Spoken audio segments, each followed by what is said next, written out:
बाबा जी और हुजूर जी की प्यारी साध संगत जी, राधा स्वामी जी, संगत जी, आज का दिन ब्यास की धरती पर सचमुच करिश्माई रहा। 8 नवंबर की इस शाम को जैसे पूरी संगत के भाग्य खुल गए। सुबह तक सबके दिलों में हल्की उदासी थी, क्योंकि ओपन कार दर्शन में बाबा जी नहीं आए थे। कार में सिर्फ हुजूर जी ही मौजूद थे। लेकिन शाम होते होते जो हुआ, उसने सबका मन खिल उठा दिया। जैसे ही शाम के करीब 4 बजे सवाल जवाब का समय हुआ और बाबा जी मंच पर प्रकट हुए, पूरा पंडाल मानो प्रेम और भावनाओं के सागर में डूब गया। संगत की आंखों से खुशी के आंसू झरने लगे। वो क्षण ऐसा था जिसे शब्दों में बयान करना मुश्किल है। उदासी की जगह अब मुस्कुराहटें थीं और हर चेहरा एक ही बात कह रहा था, आज मालिक ने हमारी सुन ली। बाबा जी ने न सिर्फ अपने दर्शन दिए, बल्कि आज सवाल जवाब भी खुद ही किए। और सच कहें तो आज जितना बाबा जी ने सबको हंसाया, उतना पहले कभी नहीं हंसाया। पूरी संगत में एक प्यारा सा हंसी और प्रेम का माहौल छा गया। पर बीच में एक पल ऐसा भी आया जिसने सबके दिलों को छू लिया। जब बाबा जी ने बड़े शांत स्वर में कहा, मेरा जाना मालिक की मर्जी से होगा, उस वक्त पूरा पंडाल मौन हो गया। सबकी आंखों में नमी थी। आइए अब सुनते हैं आज 8 नवंबर के सवाल जवाब। सबसे पहले एक भाई ने हाथ जोड़कर कहा, बाबा जी, जब मेरी पत्नी भजन सिमरन पर बैठती है तो कभी कभी अचानक गिर जाती है। हमें डर लगता है, समझ नहीं आता ऐसा क्यों होता है। क्या ये कोई डरने वाली बात है? बाबा जी ने मुस्कुराते हुए बड़ी सहजता से उत्तर दिया, बेटा, जब ध्यान भीतर टिक जाता है तो कई बार शरीर का नियंत्रण ढीला पड़ जाता है। ये कोई डरने वाली बात नहीं, बल्कि एक आध्यात्मिक अवस्था है। चिंता मत करो, सब ठीक है। फिर एक भाई बहुत ही भावुक स्वर में बोले, बाबा जी, मेरी एक ही प्रार्थना है, जब मेरा आखिरी वक्त आए तो आप ही मुझे लेने आना। बाबा जी हल्के से मुस्कुराए और बड़ी कोमलता से बोले, बेटा, मालिक तो सबको लेने खुद आता है। सवाल ये नहीं कि वो आता है या नहीं, सवाल ये है कि जब वो आता है क्या हम उसे पहचान पाते हैं। फिर बहुत प्रेम से समझाते हुए बोले, बेटा, यहां खड़े होकर ऐसी फरमाइशें करने की जरूरत नहीं होती। मालिक सबका ध्यान खुद रखता है। वो सबको लेने आता है, किसी को छोड़ता नहीं। हमें लफ्जों में नहीं, करनी में जाहिर करना है। फिर एक बहन बहुत दुखी होकर बोली, बाबा जी, मेरे पापा अब नहीं रहे। हम 4 भाई बहन हैं और हम सब यही कहते हैं कि जो भी रोटी हमें मिलती है वो आपकी दया से ही मिलती है। ये कहते कहते उसकी आवाज कांपने लगी और वो रो पड़ी। फिर उसने रूंधे गले से कहा, बाबा जी, आप हमें कभी छोड़कर मत जाना, आपके सिवा हमारा कोई नहीं है। बाबा जी ने बहुत प्रेम से मुस्कुराते हुए कहा, बेटा, मेरा जाना या रहना मेरे बस में नहीं है। ये सब मालिक की मर्जी पर चलता है। मैं कौन होता हूं अपनी मर्जी से यहां से जाने वाला। जो कुछ भी होगा मालिक की मौज में ही होगा। फिर बाबा जी ने उसे समझाया, बेटा, मालिक हर समय हमारे साथ है, इसलिए चिंता मत करो। और फिर हंसते हुए बोले, लेकिन एक बात बताओ, तुम लोग मुझे यहां से भेजना क्यों चाहते हो? सब बार बार यही क्यों कहते हो, बाबा जी मत जाइए, बाबा जी मत जाइए, हमारे पास रहिए। बाबा जी ने जिस मजाकिया अंदाज में कहा, वो सुनकर पूरा पंडाल हंसी से गूंज उठा।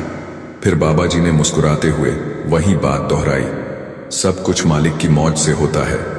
उस बहन का रोना थोड़ा थम गया। फिर उसने धीरे से कहा, बाबा जी, कृपा कीजिए। बाबा जी मुस्कुराए और बोले, बेटा, ये बात तुम रोकर भी कह सकती थी, पर देखो, अब तुमने हंसकर कहा, और हंसकर कहना तो और भी अच्छा लगता है। फिर वही बहन बोली और फिर रोने लगी, बाबा जी, मैं तो एक पल भी आपके बिना नहीं रह सकती। बाबा जी मुस्कुराए और बहुत प्यार से बोले, अच्छा, तो एक पल भी नहीं रह सकती? फिर समझाते हुए कहा, बेटा, जानते हो सच्चे प्यार का मतलब क्या होता है? प्यार का असली अर्थ है मालिक के हुक्म में रहना, उसकी मर्जी में जीना, उसके भाने में रजा रखना। फिर बाबा जी बोले, चलो अब आंसू पोंछो और ध्यान में लगो।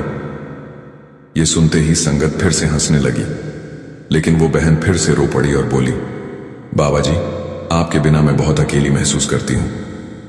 बाबा जी ने बड़ी कोमलता से कहा, बेटा, अगर हम सच्चे मन से भजन सिमरण करेंगे तो मालिक कभी हमें अकेला नहीं छोड़ेगा। वो हर समय हमारे साथ रहता है, बस हमें एहसास नहीं होता। तभी वह बहन बोली, बाबा जी, आप कृपा नहीं करते। बाबा जी मुस्कुराए और हंसते हुए बोले, हां बेटा, गलती मेरी ही है। मैं ही कृपा नहीं करता, कमी भी मेरी ही है। जैसे ही बाबा जी ने यह बात मजाकिया लहजे में कही, पूरा पंडाल ठाकों से गूंज उठा। फिर एक भाई ने गहरी भावनाओं के साथ कहा, बाबा जी, मेरा कोई सवाल नहीं है, बस आपसे एक विनती है। मुझसे जो भी गलती हुई हो कृपया माफ कर दीजिए और इस जन्म में ही मुझे अपने पास बुला लीजिए। बाबा जी मुस्कुराए और बहुत शांत भाव से बोले, बेटा, सिर्फ माफी मांग लेने से माफी नहीं मिलती। गलती शब्दों से नहीं, कर्मों से सुधरती है। मालिक ने हमें जीवन इसलिए दिया है ताकि हम सीखें, समझें और अपने आचरण में सुधार लाएं। असली माफी तब मिलती है जब इंसान अपने कर्मों से दिखाए कि उसने सच में अपनी भूल को समझ लिया है। माफी का मतलब सिर्फ बोल देना नहीं, बल्कि अपने व्यवहार से यह साबित करना है कि हम अब पहले जैसे नहीं रहे। इसके बाद एक बहन ने भावुक होकर कहा, बाबा जी, मुझे एक बहुत अच्छा परिवार मिला था। सब ब्यास आते थे, लेकिन अब कोई नहीं आता। सब अलग अलग हो गए हैं। ऐसा क्यों हुआ? ये कहते कहते उसकी आंखों से आंसू बहने लगे। बाबा जी ने बड़ी कोमलता से कहा, बेटा, हर आत्मा का अपना सफर होता है। हर किसी की जिम्मेदारी और परिस्थिति अलग होती है। कोई पहले आता है, कोई बाद में, लेकिन सबकी मंजिल एक ही है। मालिक की योजना हर आत्मा के लिए अलग होती है, इसलिए हमें किसी से तुलना नहीं करनी चाहिए। तू बस अपनी कोशिश जारी रख, बाकी मालिक का समय सबसे बेहतर होता है। फिर एक और बहन ने थोड़ी नाराजगी और दुख के साथ कहा, बाबा जी, मेरा भाई मुझे बहुत तंग करता है। बाबा जी मुस्कुराए और हंसते हुए बोले, बेटा, भाई तो इसी काम के लिए बने हैं, बहनों को तंग करने के लिए। ये सुनते ही पूरा पंडाल हंसी से गूंज उठा। फिर बाबा जी ने बहुत प्यार से कहा, आज तू रो रही है, लेकिन एक दिन जब बड़ी हो जाएगी तो इन्हीं बातों को याद करके मुस्कुराएगी। फिर वो बहन बोली, बाबा जी, उसे थोड़ी अकल दे दो, वो बाहर गया हुआ है। बाबा जी हंसते हुए बोले, बेटा, अकल मांगने से नहीं आती, अकल तो अनुभव से आती है। जब समय सिखाता है तब अकल अपने आप आ जाती है। फिर उन्होंने बहुत प्रेम से कहा, देखो बेटा, भाई बहन का रिश्ता ऐसा ही होता है। भाई अक्सर लड़ाई करके ही अपना प्यार जताते हैं, बस हमें उस प्रेम को पहचानने की नजर चाहिए। अगर तुम उनके तंग करने में भी प्यार ढूंढ लोगी तो तुम्हारा मन कभी दुखी नहीं होगा। उसके बाद एक भाई ने पूछा, बाबा जी, हम जिंदगी में सेट कैसे हो सकते हैं? बाबा जी बोले, शादी कर लो बेटा। ये सुनते ही संगत हंसने लगी। फिर वो बोला, बाबा जी, मेरी अभी शादी नहीं हुई। बाबा जी हंसकर बोले, तो कर लो, तुम्हारी पत्नी खुद तुम्हें सेट कर देगी। क्यों चिंता करते हो इतनी बात पर? संगत फिर से हंसने लगी। बाबा जी ने फिर मजाकिया अंदाज में कहा, देखो बेटा, बीबियों ने तो बड़े बड़ों को सीधा कर दिया।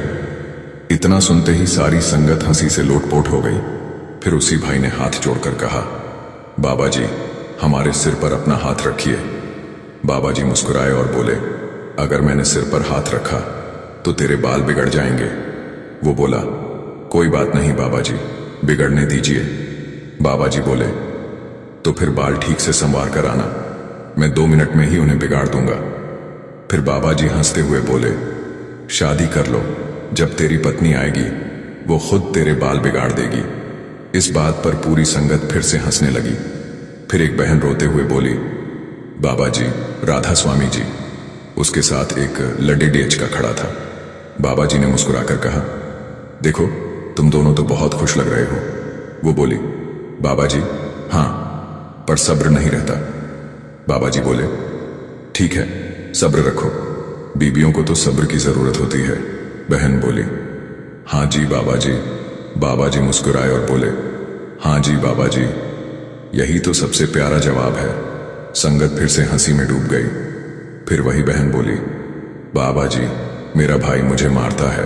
बाबा जी ने पूछा, छोटा भाई है या बड़ा? वो बोली, बड़ा भाई है। बाबा जी बोले, तो फिर भाग जाया कर। संगत फिर से हंसने लगी। वो बोली, बाबा जी, असल में तो एक ही भाई है, पर घर के सब मिलकर मुझे मारते हैं।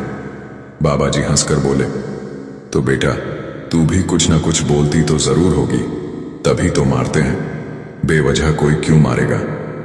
ये सुनते ही संगत फिर से हंसने लगी। वो बहन बोली, हाँ बाबा जी, मैं भी कभी कभी बोल देती हूं। बाबा जी मुस्कुराए और बोले, देखो, आजकल बहनें भी किसी से कम नहीं है। फिर एक भाई ने कहा, बाबा जी, मेरा भाई ब्यास नहीं आता। बाबा जी ने बड़े प्यार से कहा, बेटा, हमें हमेशा अपने कर्मों और उदाहरण से दूसरों को प्रेरित करना चाहिए। हम अपने हिस्से की कोशिश करते रहें, कभी भी अपनी तरफ से कमी ना आने दें। हम किसी को जोर जबरदस्ती करके किसी मार्ग पर नहीं चला सकते। हमारा काम है खुद को सही रखना और एक अच्छा उदाहरण बनकर दिखाना। फिर एक भाई ने बेहद विनम्रता से कहा, बाबा जी, मेरा कोई बड़ा सवाल नहीं है, न ही कोई विशेष मांग, बस दो छोटी छोटी विनतियां हैं। दया करें, कृपा करें और भीतर के दरबार में अपने दर्शन करा दें। बाबा जी मुस्कुराए और बड़ी प्यारी सी बात कही, बेटा, तूने तो सब कुछ मांग लिया, अब और क्या बाकी रह गया। ये सुनते ही पूरा पंडाल हंसी से गूंज उठा। फिर बाबा जी ने मुस्कुराते हुए कहा, चल बेटा, अब ये बता, तेरी दूसरी विनती क्या है। वो भाई बोला, बाबा जी, पहले आप पहली विनती का जवाब दीजिए। बाबा जी हंस पड़े और बोले, पहले दूसरी बता, फिर पहली पर लौटेंगे। वो बोला, बाबा जी, मुझे ऐसी सेवा दीजिए कि मैं हमेशा आपके पास रह सकूं। बाबा जी ने बहुत सुंदर और गहराई भरा उत्तर दिया, बेटा, हम अक्सर सोचते हैं कि सेवा का अर्थ सिर्फ धर्म स्थान पर काम करना है, लेकिन असली सेवा तो भावना की होती है। जहां निस्वार्थ भाव और प्रेम से कुछ किया जाता है, वहीं सच्ची सेवा होती है। सेवा का मतलब किसी स्थान या काम से नहीं, बल्कि उस प्रेम से है जो दिल में होता है। जो भी काम समर्पण, भक्ति और निष्कपट भावना से किया जाए, वही सेवा बन जाता है। याद रखो बेटा, सेवा गिनती से नहीं, भावना से पहचानी जाती है। इसके बाद एक बहन बहुत दुखी होकर रोते हुए बोली, बाबा जी, मेरे पति पिछले 25 सालों से शराब पी रहे हैं, वो ब्यास नहीं आते, मैं क्या करूं। बाबा जी ने बड़ी करुणा और सहजता से पूछा, बेटा, क्या वो तुम्हें यहां आने से रोकते हैं। वो बोली, नहीं बाबा जी, वो मुझे रोकते नहीं, बस खुद नहीं आते। बाबा जी बोले, देखो बेटा, हर इंसान में अच्छाई और कमजोरी दोनों होती हैं। हमें हमेशा उनके अच्छे गुणों को देखने की आदत डालनी चाहिए, बुराइयों को नहीं। सोचो, अगर वो तुम्हें भी यहां आने से मना करते तो घर का माहौल बिगड़ जाता, पर उन्होंने ऐसा नहीं किया। इसका मतलब है कि वो तुम्हारी श्रद्धा और सोच की कद्र करते हैं, इसलिए बुराई नहीं, अच्छाई देखो। फिर बाबा जी ने बहुत कोमल स्वर में कहा, बेटा, तुम चिंता मत करो, जब कृपा का समय आता है तो मालिक खुद हर चीज बदल देता है। किसी को जबरदस्ती इस मार्ग पर नहीं लाया जा सकता। जब वो तुम्हारे प्रेम, धैर्य और अच्छे आचरण को महसूस करेंगे तो खुद ब खुद उनके भीतर परिवर्तन आने लगेगा। हमारा काम सिर्फ घर का माहौल अच्छा रखना है, गिले शिकवे मिटाने हैं, सुधार करना, उन्हें उस राह पर लाना। ये काम मालिक का है, इंसान का नहीं। फिर एक भाई ने कहा, बाबा जी, आप करनाल आए थे ना, हुजूर को भी करनाल भेज दीजिए। बाबा जी हंसकर बोले, अगर हुजूर अकेले ही आ गए तो। भाई बोला, ठीक है बाबा जी, वो भी चलेगा। बाबा जी हंस पड़े, वाह बेटा, तू तो बहुत जल्दी बदल गया। ये सुनते ही संगत हंसने लगी। फिर एक बहन ने पूछा, बाबा जी, बरगादी में जो सत्संग घर है वो किसी की निजी जमीन पर बना है, कहीं ऐसा तो नहीं कि वहां का मालिक कभी कह दे जगह खाली करो और सत्संग बंद हो जाए। बाबा जी मुस्कुराए और बोले, बरगादी का तो वैसे भी नाम ही रौले में चलता है। ये सुनते ही संगत हंसने लगी। बाबा जी ने पूछा, तू खुद बरगादी में रहती है। वो बोली, नहीं बाबा जी, पास के गांव में। बाबा जी बोले, कोई बात नहीं बेटा, सत्संग घर चलता रहेगा, चिंता मत कर। फिर वही बहन बोली, बाबा जी, मेरा भाई पढ़ता नहीं। बाबा जी हंसे और बोले, तो तू पढ़ लिया कर, लड़के तो मस्ती करने के लिए बने हैं। वो बोली, बाबा जी मैं तो पढ़ती हूं। फिर उस बहन ने बताया, मेरा बड़ा भाई सत्संग घर का सेक्रेटरी है, वो कभी कभी अपनी पत्नी को डांट देता है। बाबा जी बोले, बेटा बीबियों को तो थोड़ा बहुत डांटना ही पड़ता है। फिर मुस्कुराकर बाबा जी ने कहा, ये 2-3 साल तक ठीक है, फिर पूरी उम्र तो बीबियां ही राज करती हैं। ये सुनते ही संगत जोर जोर से हंसने लगी। बाबा जी बोले, सारी उम्र तो बीबियों की ही चलनी है बेटा, मर्दों का तो काम बस शुरुआत तक ही है, आगे तो मर्दों को पत्नियों की ही सुननी पड़ती है। पूरा पंडाल फिर से हंसी में डूब गया। फिर एक भाई ने बहुत सच्चे मन से कहा, बाबा जी मुझे गुस्सा बहुत जल्दी आ जाता है, कोई कुछ भी कह दे मैं तुरंत जवाब दे देता हूं। उस वक्त न बड़ा देखता हूं न छोटा, कृपा करके बताइए मैं इस आदत से कैसे बच सकता हूं। बाबा जी ने बड़ी गंभीरता और शांति से कहा, बेटा चुप रहना सीखो, एक चुप 100 सुख देती है। जब इंसान गुस्से में बोलता है तो अपनी समझ और असली पहचान खो देता है। जब हम मौन रहते हैं तो मन शांत होता है और भीतर की बुद्धि जागती है। बोलने से पहले रुकना सीखो, क्योंकि कभी कभी चुप रह जाना ही सबसे बड़ा जवाब होता है। थोड़ी देर रुककर बाबा जी मुस्कुराए और बहुत सरलता से बोले, मालिक ने हमें 2 कान दिए हैं, 2 आंखें दी हैं, पर जुबान सिर्फ एक दी है। इसका मतलब बहुत साफ है बेटा, देखो और सुनो ज्यादा, बोलो कम। जो कम बोलता है और ज्यादा समझता है वही सच्चा ज्ञानी और अच्छा इंसान होता है। फिर एक लड़के ने थोड़े मजाकिया अंदाज में कहा, बाबा जी जब मेरी बहन मुझसे झगड़ती है तो वो नाखून से मुझे खरोंच देती है, मुझे चोट लग जाती है। बाबा जी हंस पड़े और बोले, तो तू झगड़ता ही क्यों है? जब तुझे पता है कि वो नाखून चलाती है तो फिर पंगा लेने की जरूरत क्या है? यह सुनकर संगत हंसी से झूम उठी। फिर बाबा जी ने मुस्कुराते हुए पूछा, तुम दोनों में उम्र का कितना फर्क है? वो बोला, मैं 2 साल छोटा हूं बाबा जी। बाबा जी ने हंसते हुए कहा, अच्छा तो फिर कोई बात नहीं बेटा, तू भी कभी कभी 1-2 लगा दिया कर। इतना सुनते ही पूरा पंडाल हंसी से गूंज उठा, सबके चेहरे खुशी से खिल गए। फिर बाबा जी ने प्रेम से कहा, देखो बेटा, भाई बहन का रिश्ता ही ऐसा होता है, थोड़ा झगड़ा, थोड़ी नोक झोंक, यही तो घर की रौनक है। अगर घर में ऐसी प्यारी नटखट बातें ना हों तो वो घर भी घर जैसा नहीं लगता। तभी वही लड़का हंसते हुए बोला, बाबा जी कृपा करके मुझे नामदान दे दीजिए। बाबा जी मुस्कुराए और बोले, अरे बेटा, अभी तो तू बहन की शिकायत कर रहा था और अब अचानक नामदान की याद आ गई। ये सुनते ही संगत एक बार फिर हंसी से लोटपोट हो गई। फिर एक भाई ने मुस्कुराते हुए सवाल किया, बाबा जी नामदान की उम्र तो 22 साल तक बताई जाती है, क्या इसे थोड़ा बढ़ाया नहीं जा सकता? बाबा जी ने हल्की मुस्कान के साथ जवाब दिया, कितनी बढ़ा दूं बेटा, 80-90 साल तक कर दूं बस। ये सुनते ही पूरा पंडाल ठहाकों से गूंज उठा। फिर एक बहन मुस्कुराते हुए बोली, बाबा जी आपकी बेटी की शादी हो गई है, अब आप अपनी बेटी को क्या शिक्षा देंगे? संगत जी उस बहन का इशारा अपनी ही तरफ था। बाबा जी मुस्कुराए और मजाकिया अंदाज में बोले, बेटा मेरी तो बस एक ही शिक्षा है, अपने पति को प्यार से संभालो, उसे काबू में रखो और फिर घर में राज करो। जैसे ही बाबा जी ने यह कहा, पति को काबू में रखो और राज करो, पूरा पंडाल हंसी से गूंज उठा। फिर वही बहन बोली, बाबा जी लेकिन मुझे तो ये आता ही नहीं कि पति को काबू में कैसे रखा जाए। बाबा जी जरा हंसे और बोले, अरे बेटा तो मतलब तुझे तरीका नहीं आता? और फिर मुस्कुराते हुए बोले, जो बहनें अभी जोर जोर से हंस रही हैं ना, बाद में उनसे पूछ लेना, इन्हें तो ये कला बहुत अच्छे से आती है, वही तुझे सिखा देंगी कि पति को प्यार से कैसे काबू में रखना है। इतना सुनते ही पूरा पंडाल ठाकों से गूंज उठा, सब हंसी से झूम उठे। फिर बाबा जी ने हंसते हुए कहा, बेटा औरतें तो राज करने का अधिकार लेकर ही जन्म लेती हैं, राज करना, घर को संभालना, ये तो उनके स्वभाव में होता है, ये कोई उन्हें सिखाता नहीं। और जैसे ही बाबा जी ने ये कहा, सारी संगत एक बार फिर हंसी से गूंज उठी। फिर एक बहन ने पूछा, बाबा जी जब हमें प्रसाद मिलता है तो क्या हमें अपना ही प्रसाद खाना चाहिए या किसी और का भी ले सकते हैं? बाबा जी ने शांत स्वर में कहा, बेटा, प्रसाद का असली लाभ उसी को मिलता है जिसके भीतर उसकी कद्र होती है। प्रसाद तो मालिक की कृपा का प्रतीक है, उसे श्रद्धा से ग्रहण करना चाहिए। किसका है ये बात मायने नहीं रखती।